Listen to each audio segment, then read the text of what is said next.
This is the Cobra Fortis 20B, which is a 20-inch cylinder mower with a Briggs & Stratton engine. And this is how it arrives with you in this really strong cardboard box. So we're going to unpack it, take it out and show you how to assemble it. Now, bear in mind, this is a heavy machine. So you're going to need really some help with this. It's all in there. If I just lift this up, we can see the mower is in there. So what we're going to do to get it out, rather than lift it, we're going to cut the box and then we can wheel it out.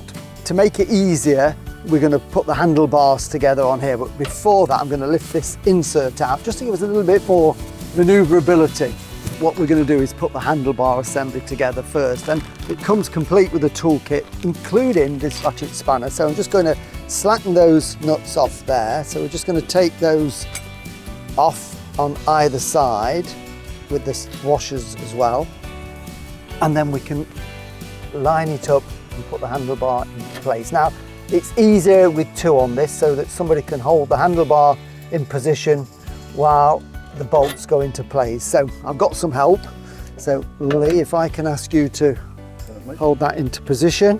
So once you've got it in position, it's just simply a case of putting the bolt through, just lining it up down a little bit. There we go.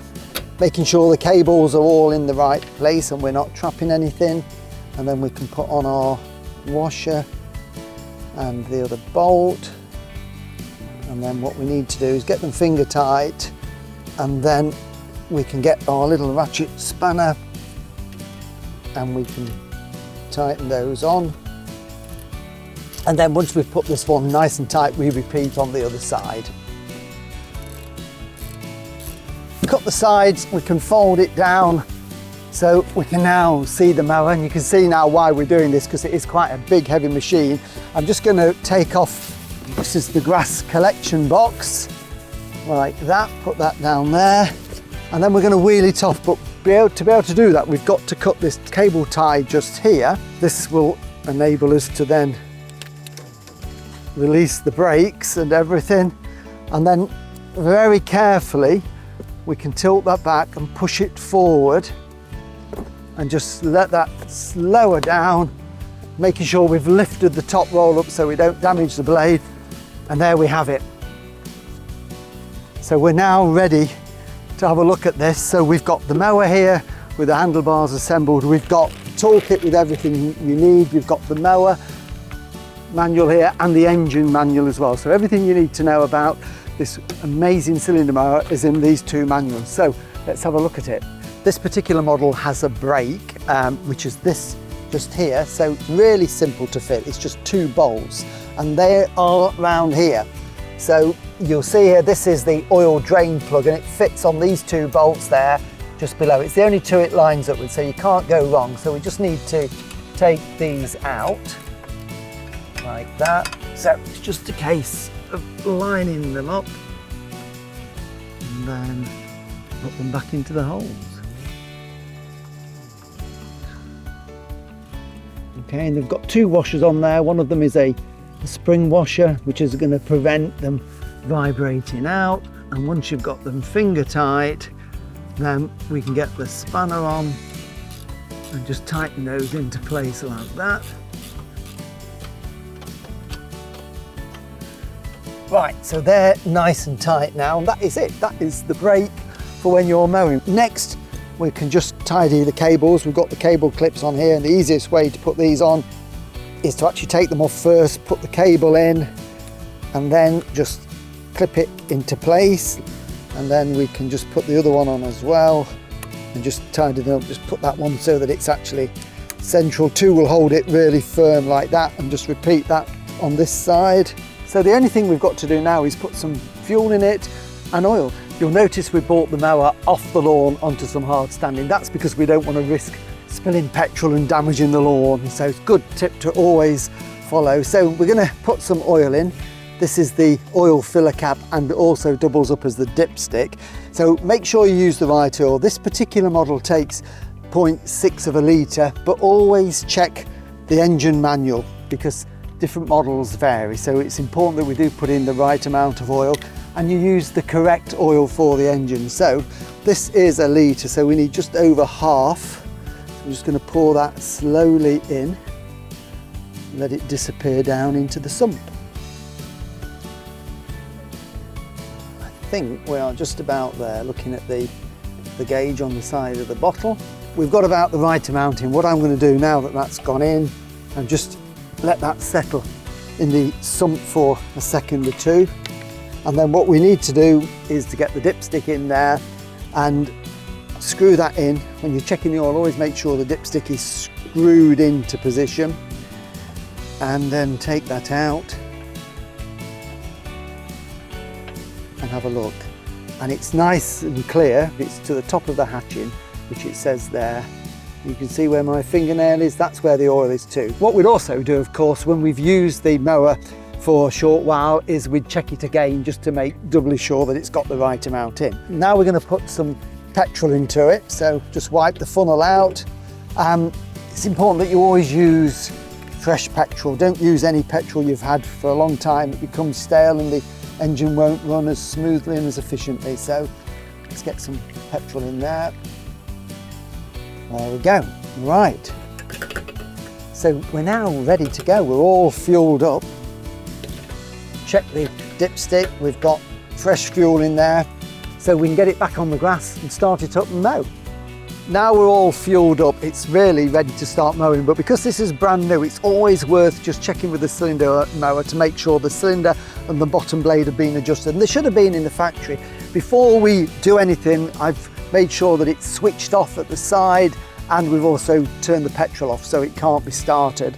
And how this cuts is the cylinder goes round and it cuts onto a bottom blade, a bit like a scissor action. What we can do with this is just tilt it back like that, just for a short period. It won't cause any harm at all. And put a pair of gloves on. So I'm just going to put just one glove on here, and you need a piece of paper, just a piece of ordinary writing paper. And the idea is I'm going to put this in the gap between the bottom blade and the cylinder, and then just rotate it, and that's made a lovely clean cut. And do that in the side, the centre, and then at this edge. Probably here that's just got that lovely sort of rasp as it goes round. If it doesn't cut, then it would need adjusting, and the details are in the manual. If it's too tight, you'd struggle to pull it round, but that is perfect. And what we can also do with it, again, details are in the manual. The height of cut adjustment is here on this, and it winds up and down. So we can mow from 30mm down to 6mm. You might be wondering in the toolkit what this bar, the nut and bolt, and the little steel rule is. Well, this is a height setting bar, and this is used to get an accurate measurement. Although there is a height adjuster there, it's only a guide. It's not accurate to the exact mil. So if you want to be mowing it at exactly 22mm or 26mm, then this is what you need. So what you do, very simple to use, and we'll set it for around 20mm. You wind in the bolt, and then the little steel rule there we can use. I'm also going to put the nut on the bottom as well. So put the nut on the other end. Okay, and what we use is, this is in inches and in millimetres, but we're going to do it in millimetres. We're measuring from the top of the bar to the underside, so we can see at that point I'm about 25. So we're going to take it in a little bit more. And there, can we see that is, maybe just one little slight twist out. So we're 20mm from there to the underside of the bolt. Okay, so then we can lock that into place with this little nut on the bottom. So it just takes us a minute or two to get it right, and just double check that to make sure it's not moved. No, that's absolutely right. So that's tight. So that isn't going to move now. So I need now a pair of gloves, because obviously we've got sharp blades here.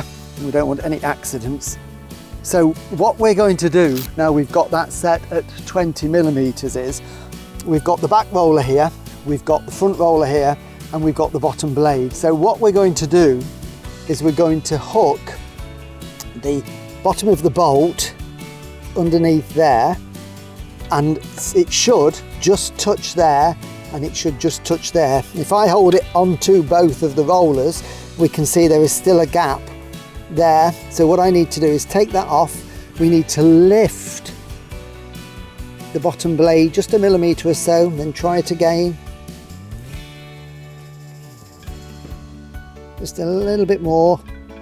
Right, so that is now sitting, maybe just half a turn. Hook that on. It's in contact with the back, in contact with the front, but it's not too tight that the roller doesn't turn. So I now know that the gap between the soil level and the cutting edge there is exactly 20 millimeters, and then we can just take that off and try it at the other side, and this just tells us that it's cutting evenly along the length of the blade.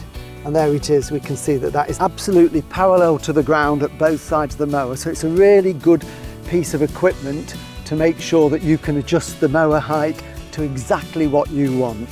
Starting is very simple. We've got the fuel there, which we've already turned off, so we're going to put the fuel on to let the petrol through to the carburettor. We've got the on and off switch, so we put it on, and then we pull the top lever back to put the choke on, and then when the engine is running we can just push that forward, and this is the recoil. Once we've got the engine running, then we've got two levers here. This one, and it's all shown on the handlebar, is what puts the cylinder into action, and when we start the mower we always tilt the mower back just a little bit like that so that we can get it running, then put it down, and then to self-propel we push this one in. To stop everything we just let go. It's as simple as that. So we can now start it. So the choke's on, give it a pull,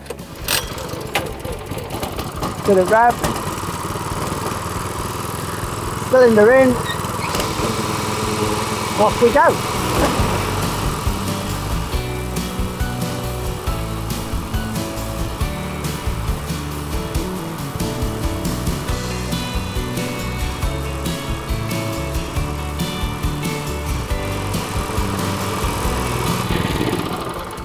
Just the red switch there to switch it off, and that is it, all set up, works perfectly, and will make a marvellous job of cutting your lawns. Remember to register your Cobra online at www.cobragarden.co.uk, and always have your Cobra serviced regularly. Check the website for your nearest dealer.